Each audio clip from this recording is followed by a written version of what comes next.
marge du sommet Europe-Afrique de Lisbonne les 8 et 9 décembre dernier, le président français Nicolas Sarkozy s'est prononcé sur plusieurs dossiers brûlants en Afrique, et notamment la situation qui prévaut au Zimbabwe, au Darfour et à la frontière entre la République centrafricaine et le Tchad. On écoute le président français qui s'exprimait lors d'une conférence de presse. L'Union européenne demande à M. Mugabe le respect des valeurs communes que consacre notre partenariat stratégique. Par ailleurs, suite au président du Chili, avec M. Kouchner a dit que c'était l'intérêt du Soudan, grand pays, et de son unité, qu'on arrête de massacrer sur le territoire de son pays. Et que pour arrêter de massacrer, il fallait qu'il y ait le développement de la force hybride le plus rapidement possible.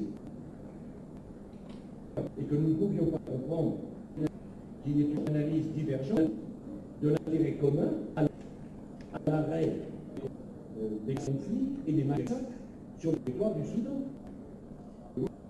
Que le gouvernement soudanais doit être le premier concerné par la paix et la stabilité sur le territoire du Soudan.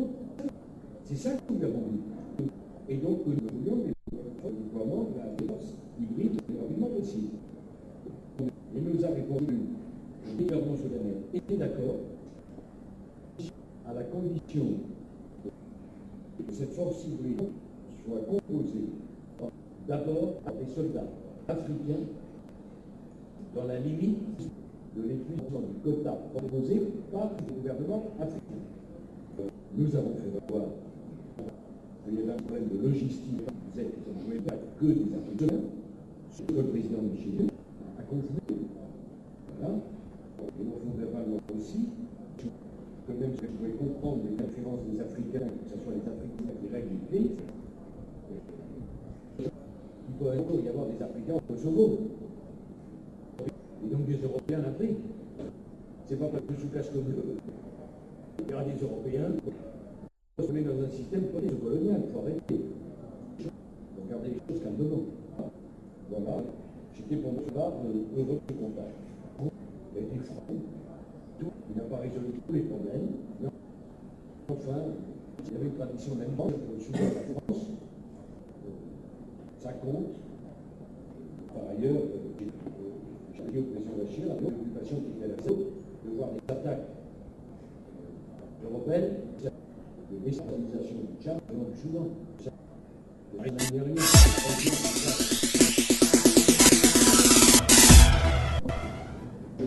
Bon, moi je crois que l'un des problèmes de l'Afrique, c'est qu'on évite de spolier les ressources naturelles et les matières premières africaines. Il y a un prix, ce prix il faut le payer, c'est notre intérêt.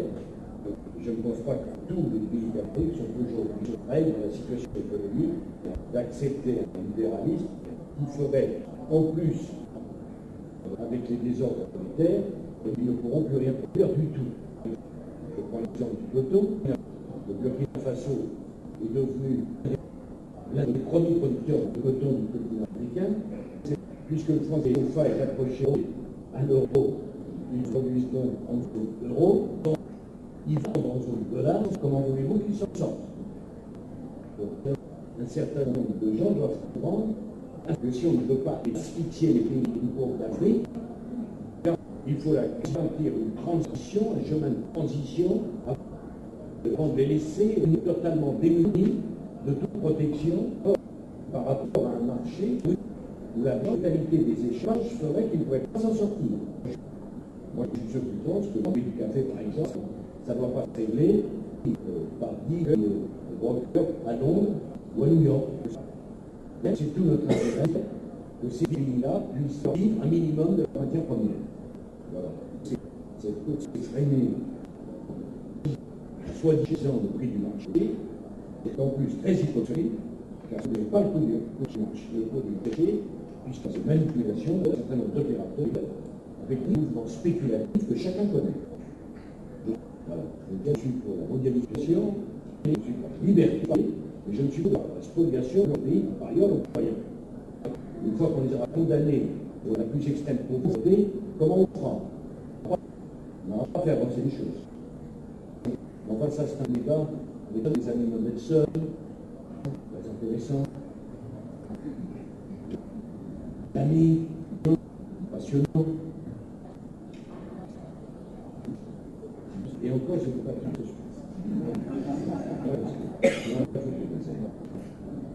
non, je pense que dans le monde technicien, on ne peut pas s'abstraire d'un certain nombre de règles minimum. Minimum. On a un pays comme le Burkina Faso, qui est à 82% agraire, dont l'agriculture c'est essentiellement le coton. Si vous ne garantissez pas minimum de respect des cours de la seule matière première qui est produite, vous le condamnez à la mort certaine. À partir de ce moment-là, il y a 450 millions d'Africains qui ont moins de 17 ans, et il y a 14 km entre l'Europe et l'Afrique, c'est pas la peine de faire un sommet. La prochaine fois, c'est en Europe le sommet. Parce que le jour où les gens ne pourront plus vivre en Afrique, ils viendront vivre.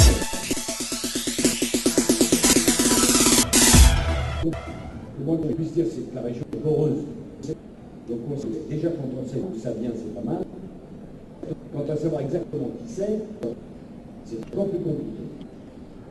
Deuxième élément, c'est vrai que l'opération est éparpillée de façon indirecte. Elle de Tchad. Oui, c'est parfait. C'est ça. Je serais bien hypocrite de le contester, donc je ne le conteste pas. En même temps, est-ce que c'est notre rôle de contribuer à la déstabilisation d'un État? Dans une région, il n'y a vraiment pas de fin. La déstabilisation, parce que je me rappelle que de l'autre côté, c'est Darfour. Très bien, nous sommes à Darfour à l'est, et bien faisons un nouveau Darfour à l'ouest, lesquels vont souffrir les premiers, c'est les habitants de ces villages. Troisième remarque, oui, je veux bien que ce soit pour défendre les intérêts français.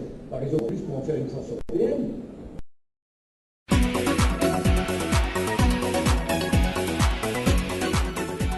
Le dirigeant libyen Mohamed Kadhafi a séjourné en France du 10 au 15 décembre dernier, une visite qui a suscité polémique et controverse.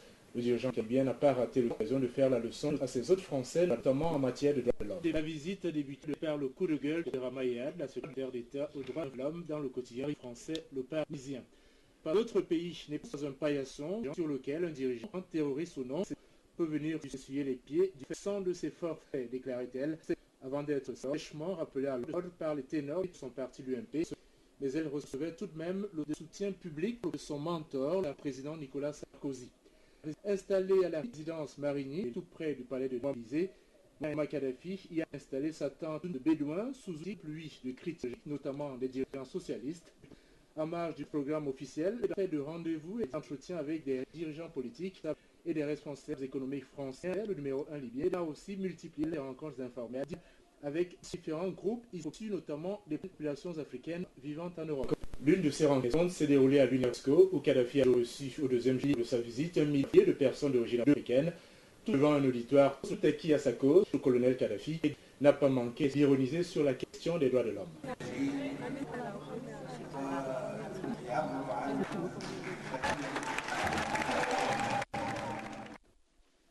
Avant de parler des droits de l'homme, il faut vérifier si les droits sont accordés aux immigrés, a dit le numéro 1 libyen. Propos renforcés quelques minutes plus tard par un appel à ces populations à se faire respecter ou alors à penser à un retour sur le continent. Le numéro 1 libyen s'est ensuite engagé à suivre personnellement le sort des populations africaines en Occident et a même promis de mettre sur pied une commission qui devra plancher sur cette question. Alors que la presse française n'a eu de cesse de mettre en avant la question des droits de l'homme et de s'interroger sur l'opportunité de cette visite, le colonel Kadhafi n'y a prêté aucune attention et a même profité de son séjour pour faire du tourisme avec une visite au musée du Louvre, puis du shopping sur les Champs-Élysées. Après un détour par le château de Versailles, Mohamed Kadhafi a quitté la France pour l'Espagne.